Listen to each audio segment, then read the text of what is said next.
Salmo 123. Ouçamos a leitura.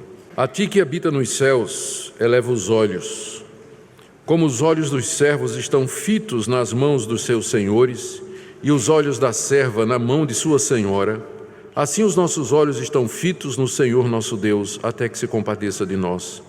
Tem misericórdia de nós, Senhor, tem misericórdia, pois estamos sobremodo fartos de desprezo. A nossa alma está saturada do escárnio dos que estão à sua vontade e do desprezo dos soberbos. Até aqui a leitura da palavra de Deus. Oremos mais uma vez. Ó Deus bendito, que Teu Espírito Santo nos conduza na compreensão da Tua palavra e também na aplicação dela à nossa vida. Quero orar por aqueles que estão cansados de enfrentar hostilidade, escárnio e desprezo, e pedir que o Senhor renove as suas forças, pedir que o Senhor tenha misericórdia, e não somente deles, mas da Tua igreja, que no mundo todo sofre oposição do mundo, daqueles que não Te conhecem e que nos perseguem, ó Deus, sem causa. Pedimos que nos dês a graça de viver nesse mundo, enfrentando hostilidade e confiando em Ti, esperando o momento da libertação. É o que nós pedimos em nome de Jesus. Amém. Esse é o quarto salmo daquela coleção chamada Salmos de Romagem. Os salmos de romagem, conforme vimos, eram salmos que eram cantados pelos romeiros, no sentido bíblico, ou seja, aqueles peregrinos judeus que saíam de todas as partes onde moravam e 3 vezes ao ano faziam uma peregrinação para a cidade de Jerusalém, onde estava o tabernáculo e onde se ofereciam sacrifícios, ofertas e onde se cultuava a Deus. Lembremos que Deus havia determinado apenas um local de adoração para o seu povo e que era em Jerusalém, onde estava o tabernáculo que Moisés havia construído no deserto e por ordem de Deus e que Davi havia trazido até ali e erigido para o louvor da glória de Deus. E durante a peregrinação, aqueles judeus a caminho das festas cantavam e louvavam a Deus. Às vezes a jornada era longa, dependendo da distância a que moravam de Jerusalém. Havia perigos, havia salteadores, havia as dificuldades com o clima. Enfim, era uma viagem onde o peregrino experimentava toda sorte de sentimento. Medo, alegria, temor, hostilidade. E esses salmos, então, eles expressam todo esse tipo de sentimento e eles têm uma aplicação muito direta para nós, porque nós somos também como peregrinos a caminho da nossa Jerusalém celestial. A nossa vida aqui, ela é passageira. A Bíblia fala do nosso tempo aqui como sendo um tempo breve, um tempo de peregrinação, enquanto nós caminhamos para a Jerusalém celestial. O Salmo 123, que acabamos de ler, ele trata especificamente de que maneira nós podemos enfrentar a oposição que a gente enfrenta aqui nesse mundo, o escárnio, a zombaria da parte do mundo. O que fazer quando a gente não aguenta mais, quando nós estamos cansados da hostilidade e da perseguição que vem contra nós. É isso que esse salmo pretende responder e é isso que nós queremos ver na manhã de hoje. Vamos lembrar primeiro, ou tentar entender a situação em que o salmo foi composto. Muitos estudiosos acham que esse salmo foi composto bastante tempo antes dele ser colocado aqui no saltério pelo rei Davi para ser cantado. Esse salmo seria da época em que Israel teria voltado do cativeiro. Os irmãos lembram bem da história. Israel tinha passado 70 anos na Babilônia como escravos, cativos, por conta do juízo de Deus contra eles, por causa da idolatria. Depois de 70 anos, Deus levantou o espírito de Ciro, o persa, que era o imperador mundial, e ele libertou os cativos, e não somente os israelitas, mas também outros povos que estavam debaixo do cativeiro. Ele passou um decreto dando liberdade para que esses povos voltassem para a sua terra, e os judeus voltaram em grande número para a terra prometida, para a Palestina. Mas quando eles chegaram lá, encontraram a terra ocupada por outros povos, ocupada, no caso, pelos samaritanos, que era uma mistura de babilônicos e mesopotâmios com os judeus que tinham ficado lá, um pouco dos judeus que tinham ficado lá. Então eles casaram entre si, se misturaram e adotaram uma religião que era uma combinação da religião dos babilônicos com a religião dos israelitas.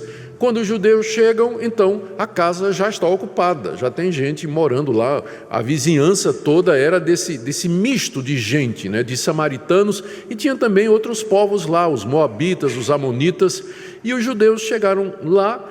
E aí começou a oposição, começou a dificuldade. Havia, em primeiro lugar, uma briga política, né, pelo poder e pelo espaço. E os samaritanos e os moabitas e amonitas não queriam que Israel ficasse ali, embora a terra fosse de Israel, por direito. O rei Ciro havia liberado para que eles voltassem e ocupassem aquela terra. Mas os vizinhos não queriam. Os vizinhos não queriam aquele povo ali. E aí forjaram uma aliança de paz falsa, depois quebraram essa aliança, depois foram ao rei fazer queixa dos judeus, que os judeus eram um povo perigoso e que no passado eles já tinham se revoltado contra os impérios mundiais, e ameaças e emboscadas, e era uma situação de grande opressão para o povo de Deus, morando ali no meio de uma vizinhança que não queria que eles estivessem ali. E aí é nesse sentido, então, que eles elevam os olhos para Deus e pedem a Deus ajuda no meio daquela situação de hostilidade e de sofrimento. Aqui eles não aguentam mais o que é que eles estão passando. Mais adiante, esse salmo, ele passa a ser cantado pelos peregrinos, quando eles estão rumo a Jerusalém, lembrando da hostilidade do mundo, da perseguição que eles sofrem e esperando somente em Deus. E hoje nós cantamos esse salmo também. Hoje nós usamos esse salmo para expressar o nosso sentimento e a nossa oração a Deus. Esse salmo fala do povo de Deus sendo oprimido, sendo perseguido, enfrentando escárnio, oposição. Cristo nos avisou desse conflito desde o início. Ele disse: não vos maravilheis se o mundo vos odeia, porque se o mundo me odiou, também haverá de vos odiar. Jesus nunca nos iludiu a respeito disso. Nós somos uma minoria.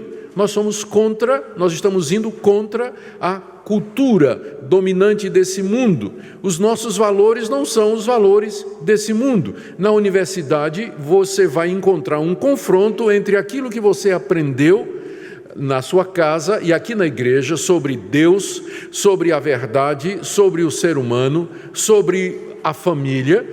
Vai ter um confronto entre isso que você aprendeu e aquilo que os seus professores ateus, marxistas, humanistas, esquerdistas vão dizer para você sobre família, sobre gênero, sobre sexo, sobre criação do mundo, sobre uma série de outras coisas que vão conflitar com você. E eu tenho certeza que muitos cristãos sabem o que é estar num ambiente hostil na universidade, onde às vezes o professor escolhe exatamente aquele jovem que ele sabe que é cristão e fica provocando, fica dando indireta, fica dizendo coisas que sabe que vai de encontro aquilo que o jovem pensa, não é? Escárnio, zombaria, ridículo. O jovem universitário, dependendo do ambiente em que ele está acostumado com isso, ele sabe o que é sofrer esse tipo de coisa. Ou então no ambiente de trabalho, onde você talvez, às vezes, o único cristão e os outros sabem que você é cristão. E eles começam a conversar determinadas coisas, o falatório, os palavrões e as piadas e, às vezes, as provocações que são feitas. Às vezes isso acontece na própria família, não é? Às vezes no próprio ambiente familiar, você se sente como um que fora do ninho, não é? Está fora da curva, é objeto de ridículo, de escárnio, quando a família se reúne de vez em quando. E você, fulano, continua indo para aquela igreja, não é? Está dando dinheiro para o pastor? Continua dando dinheiro para o pastor? Naquelas reuniões da família, não é? Em que vem então aquele ridículo, aquele escárnio, aquela zombaria toda. Então o cristão, ele sabe o que é isso, né? A igreja, ela foi alertada desde o início, desde o Antigo Testamento até o dia de hoje, ela está alertada para isso. Nós estamos no mundo, mas nós não somos do mundo. O mundo nos odeia, ele olha para nós como sendo pessoas estranhas, pessoas diferentes, e está ficando cada vez mais difícil, porque aquilo que a gente acredita começa a ser rotulado de ódio. Se a gente afirma a família é ódio contra os homossexuais. Se a gente afirma a vida, a gente é contra a mulher que tem o direito de abortar. Se a gente afirma a defesa própria, então é discurso de ódio contra os criminosos que têm que ter direitos iguais. Daqui a pouco, tudo que a igreja disser vai ser rotulado de ódio, discurso do ódio. Nós estamos caminhando para isso. Então, é mesmo como se a gente estivesse numa peregrinação onde nós estamos cercados de inimigos, de gente que nos ridiculariza, gente que nos detesta, gente que faz zombaria, gente que traz todo tipo de ameaças contra nós. Então, o que fazer então quando nós não aguentamos mais? É a situação aqui do salmista. Ele chegou num ponto que ele não aguenta mais. Está cansado de ser ridicularizado, perseguido, odiado, insultado, desprezado. E note aqui, quando nós formos agora expor o Salmo para entender, essa hostilidade ela é injusta. Ou seja, o salmista está sofrendo aqui por conta da sua fé e da sua confiança em Deus. Não vamos confundir esse tipo de sofrimento que é injusto com aquele sofrimento que nós fazemos por merecer. Porque às vezes acontece isso, que o crente chega na igreja e diz: eu estou sendo perseguido no meu trabalho, meu patrão fica em cima de mim, fica marcando a hora que eu chego, a hora que eu saio. Isso é perseguição religiosa. Vai ver que não é, vai ver que ele é um péssimo empregado mesmo. Ele está sofrendo não é por causa de Cristo não, mas é porque é preguiçoso, chega tarde, não faz o trabalho direito. Então, nós não estamos fazendo desse tipo de perseguição, falando desse tipo de perseguição que você fez por merecer. O caminho aí é você se arrepender e mudar de vida. Mas aqui no caso é uma perseguição que vem porque é injusta. É injusta essa perseguição, esse escárnio, essa zombaria. Vem por conta do ódio religioso mesmo, não é? A hostilidade do mundo contra a igreja e contra os cristãos, porque eles são cristãos e porque eles pregam e dizem coisas que são contrárias àquilo que o mundo acredita. Então, o que fazer? Em primeiro lugar, está aí no verso 1, temos que elevar os olhos a Deus. Verso 1, a ti que habita nos céus, eleva os olhos. Essa expressão, tu que habitas no céu, literalmente no hebraico, tu que estás entronizado no céu. A figura aqui é de Deus sentado no trono, lá nos céus, de onde Ele domina o universo, de onde Ele controla todas as coisas. E é bom nós lembrarmos de que essa é a posição de Deus, porque essa é a melhor maneira de olhar para Deus numa situação de conflito. É lembrar que Deus está no trono e que Ele domina sobre todas as coisas e que Ele tem tudo nas suas mãos e que todas as coisas cooperam para o bem dos que amam a Deus e que nada foge ao controle de Deus. Ele está sentado no trono do universo. O salmista eleva os olhos para Deus. Às vezes, orar é isso, é você levantar os olhos para Deus. Você sabe aqueles casais antigos, que estão casados há 50 anos, 40 anos, e que um não precisa palavra, basta um olhar para o outro e já sabe. Dá aquela olhada, um já entende o outro. Então, às vezes, não precisa nem falar, é só levantar os olhos. E Deus, como que diz, eu estou vendo. Às vezes orar é só elevar os olhos para aquele que habita nos céus, elevar o coração, elevar a nossa alma, elevar o nosso sentimento. Não existe uma figura mais bonita de dependência do que essa, alguém que está prostrado e que eleva os olhos, num sinal de expectativa, como quem diz: o Senhor está vendo a minha situação, o Senhor está vendo o que é que eu estou passando aqui. Eu sei que as pessoas às vezes têm muita dificuldade em articular orações. E orar é um exercício espiritual que precisa de treinamento. A gente precisa intencionalmente aprender a orar. Mas às vezes orar é simplesmente levantar os olhos. Olhar para Deus como sendo a nossa fonte de esperança e de socorro. Já que não há esperança no mundo, não há esperança nos homens, mas há esperança em Deus. E o nosso Deus entende aquilo que nós estamos passando. Basta um olhar. Quando você está assim, quando você está oprimido, quando você está saturado, basta um olhar para Deus na expectativa, olhar para Deus em esperança, olhar para Deus para que ele tenha compaixão, que é o próximo ponto, não é, que está no verso 2. Primeiro, elevar os olhos para Deus. Segundo, aguardar que o Deus que entende o nosso olhar tenha compaixão de nós. Verso 2: como os olhos dos servos estão fitos nas mãos dos seus senhores, e os olhos da serva na mão de sua senhora, assim os nossos olhos estão fitos no Senhor, nosso Deus, até que se compadeça de nós. A gente talvez não entenda direito esse salmo, porque nós não temos mais esse costume, mas no Antigo Oriente, todos os senhores e as suas esposas tinham servos, que atendiam às suas necessidades e que andavam ao seu lado. A figura aqui é de um senhor, um patriarca que está sentado à mesa, não é? Em algum lugar de autoridade, juntamente com a sua esposa, e os servos estão ali, ao redor. E eles ficam olhando para a mão do senhor e da senhora, porque naquele tempo o patrão não falava com o servo, mas dirigia o servo pelo gesto.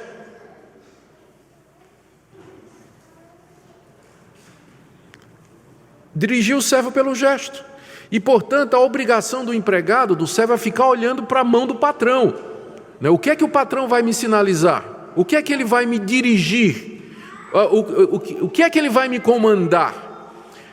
Deus está sentado no trono, foi isso que nós vimos no verso 1.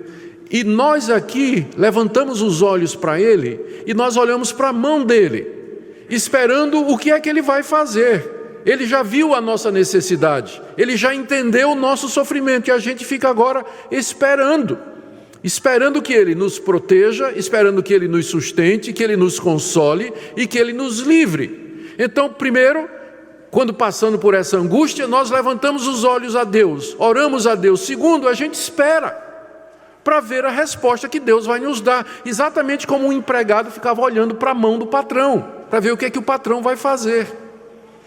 E o patrão, no caso o nosso Deus, vendo a nossa necessidade, Ele vai responder de duas maneiras. Primeiro, Ele pode tirar os nossos inimigos. Ele pode responder assim, ou seja, essa foi horrível, ele vai liquidar os nossos inimigos, vai destruir os nossos opressores. Às vezes Deus faz isso. Há muitos relatos na história de Israel em que Deus deu vitória militar aos judeus contra aqueles que os oprimiam, contra aqueles que os atacavam. Então, nos dias de hoje, numa situação de conflito, uma situação em que você está sendo oprimido, perseguido injustamente, ao ridículo, ao escárnio, à opressão, pode ser que, à medida que você olha para Deus e espera em Deus, que Deus remova o problema. Simplesmente aquele menino na escola que é o bullying, né, que fica sendo bullying de você, de repente a família dele se mudou. E no dia seguinte você foi para a escola, né? Vai ser mais um dia de sofrimento. Ué, cadê o bullying? Não, a família dele se mudou lá para Caicó, no interior do Piauí. Oh, Deus, né? Obrigado, Pai, né? Deus às vezes pode fazer isso, Ele remove o problema. Mas outras vezes Deus não remove o problema. Ele nos concede graça para sustentar. Há um episódio no Novo Testamento muito conhecido que ilustra isso. O apóstolo Paulo fala de um espinho na carne que Deus colocou, um mensageiro de Satanás para esbofeteá-lo. E 3 vezes ele pediu a Deus que o retirasse. E a resposta de Deus foi: não, porque a minha graça te basta. Deus não tirou o mensageiro de Satanás que esbofeteava o apóstolo Paulo, mas Ele deu graça para que o apóstolo Paulo pudesse suportar todo aquele sofrimento que era trazido por esse agressor, ou o que quer que tenha sido que o incomodava tanto. Então, olhamos para Deus, esperamos, olhando para a sua mão, ver o que Ele vai fazer, e sabemos que Ele pode resolver de 2 maneiras: retirando a fonte do sofrimento, retirando os escarnecedores, os inimigos e os opressores, ou então nos dando graça e misericórdia para suportar, que é exatamente isso que o salmista suplica no verso seguinte, não é? Verso 3, ele diz: tem misericórdia de nós, Senhor, tem misericórdia de nós. É isso que ele pede. No final do verso 2, Nós lemos assim: os olhos estão fitos no Senhor nosso Deus, até que se compadeça de nós. Esse se compadeça de nós, na verdade, é até que tenha misericórdia de nós. É a mesma palavra que aparece no verso 3. Tem misericórdia de nós, Senhor, tem misericórdia. Então, 3 vezes aparece a palavra misericórdia no original. E é isso que o salmista está esperando. Está olhando para Deus, atento para a mão de Deus, e ele quer uma coisa. Ele quer misericórdia da parte de Deus. Note que ele não pede a morte dos inimigos, ele não pede a destruição daqueles que o estão fazendo sofrer, ele pede apenas que Deus tenha misericórdia dele.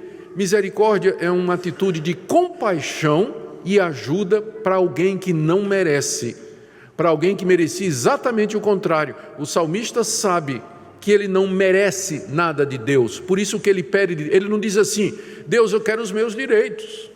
Eu quero que o Senhor faça justiça. Essa pessoa está me perseguindo. Eu estou sofrendo aqui injustamente. Lá no meu trabalho, lá na minha escola, lá na universidade, na minha família. Não é justo. Eu sou teu servo, tenho te servido fielmente. Então faz justiça, Senhor. Ele não está pedindo isso. Ele está pedindo 3 vezes: misericórdia, misericórdia, misericórdia para mim. Está olhando para Deus, olhando para a mão de Deus, esperando um gesto de Deus. E querendo que Deus mostre misericórdia para que ele possa atravessar aquela situação, para que ele possa peregrinar nesse mundo e chegar até o final da jornada. E no verso 4, final do verso 3 e no verso 4, ele explica, ele abre o coração, expõe a Deus o que é que ele está sentindo e que é a causa da oração. Final do verso 3, tem misericórdia, pois estamos sobremodo fartos de desprezo. Nós já recebemos todo o desprezo que nós podíamos suportar. Estamos sobremodo fartos. Você sabe o que é uma pessoa sobremodo farta, não é?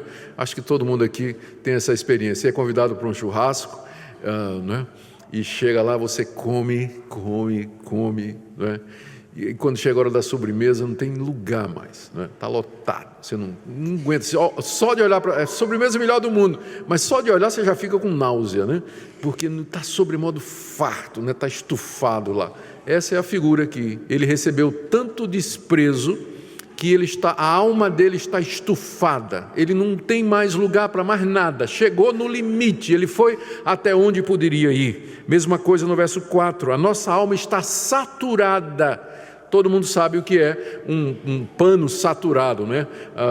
Quando a gente vai limpar o chão, a gente usa lá o rodo, né, com aquela estopa. Quando ela está sequinha, ela vai absorvendo. Depois de um tempo, ela já está tão cheia que ela não está mais absorvendo água nenhuma. Ela está saturada, não aguenta mais água, né?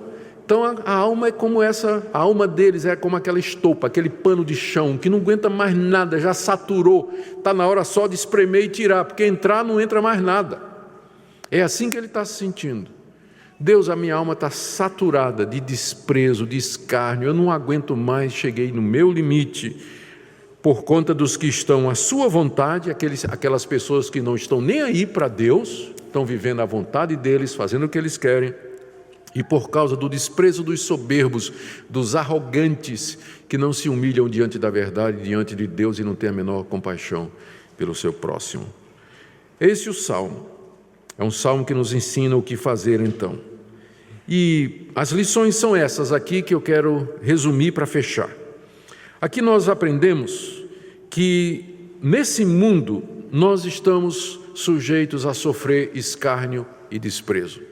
O fato de que você é filho de Deus e que foi salvo pelo sangue de Cristo e que faz parte do povo de Deus não dá a você uma imunidade aqui nesse mundo, com relação à hostilidade das outras pessoas. Na verdade, é muito mais provável que você vai experimentar aqui nesse mundo a hostilidade, o desprezo e o escárnio daqueles que não temem a Deus.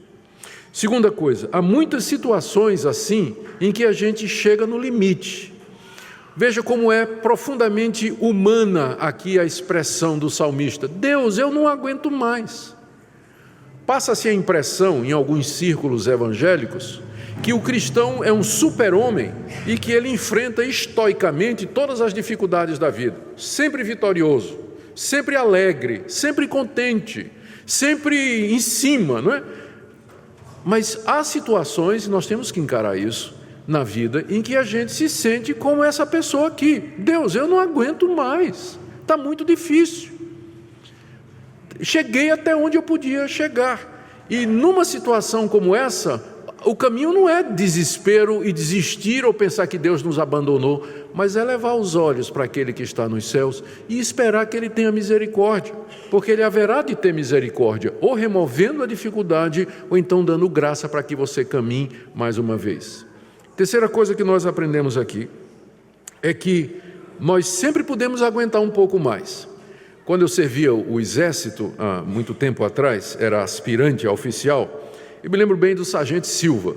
Era um baixinho, ele é muito engraçado, o sargento Silva, mas era um homem muito sério e muito querido nosso. E uma das coisas que nós tínhamos que fazer como aspirante era a temida marcha dos 35 quilômetros. A gente colocar todo o equipamento, a mochila nas costas, o fuzil, o cantil de água, aquele peso, né? E tinha uma tenda também, a gente ia andar, ia até o mato onde a gente ia acampar. E eu me lembro a gente saindo de madrugada lá no quartel em Recife, para os arredores da cidade, onde a gente ia para o mato, e andando. Depois de 10 quilômetros eu já estava sentindo cansado, né? E o Silva ao meu lado, né? Eu dizia, sargento, eu estou cansado. Não, você pode ir, você não aguenta mais, né? Vai, 15 quilômetros, né? O suor já baixando assim. Silva, eu não vou aguentar não, você vai, tranquilo, outras pessoas já fizeram isso, você é jovem, você consegue sim. Tá, lá vai. Nos 30 quilômetros eu queria morrer, né? Não aguentava mais nada, e o Silva dizendo, você pode, você vai, você aguenta mais do que você pensa. E ao final dos 35 quilômetros, eu sabia que eu só cheguei lá por causa do encorajamento do sargento Silva. Esse salmo fica nos dizendo isso. Olha para mim, olha para a minha mão, aguenta mais um pouco. Eu sei que você está saturado, eu sei que sua alma não aguenta mais, mas você aguenta mais do que você pensa por causa da graça de Deus em você. Por causa da misericórdia de Deus que Ele promete nos dar, você vai atravessar essa peregrinação e vai chegar até a Jerusalém final, a Jerusalém celestial. Por isso, meus irmãos, confiemos no nosso Deus. Eu termino com algumas aplicações práticas aqui. A primeira delas, eu queria que você, antes de aplicar esse salmo para você, que você verificasse de todo o coração se você às vezes não está do outro lado. As crianças às vezes são muito cruéis, e os adolescentes também. A maneira como eles zombam e fazem bullying com outros adolescentes que têm defeito físico, que têm um problema familiar, que não vai bem na escola, e às vezes até na própria igreja. Adolescentes de lares cristãos, eles não aprendem em casa a respeitar, amar e cuidar, mas são cruéis mesmo. E às vezes no Facebook, no WhatsApp ou qualquer outro meio de comunicação, fica postando esse tipo de coisa, de zombaria, de crítica, expondo outros adolescentes. Então, antes de você pensar que você é a vítima aqui, olhe se você não é responsável por isso. Talvez no trabalho você escolheu uma pessoa que você faz o alvo da sua zombaria. Ou talvez na sua família, alguém que você, sempre que você pode, você fica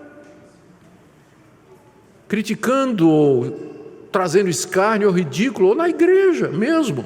Então, antes de você usar esse salmo como sendo a vítima, eu queria que você examinasse o seu coração e você dissesse a Deus, Deus, será que eu tenho sido responsável por trazer escárnio e desprezo para outras pessoas?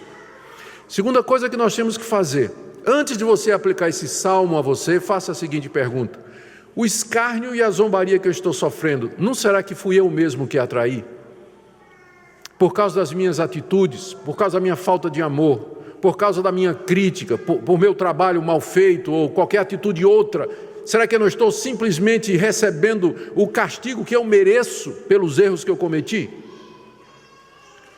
Feito isso, agora vamos olhar para o Salmo, pensando na situação descrita aqui. É um sofrimento injusto, é um sofrimento por conta da nossa fidelidade a Cristo e a Deus.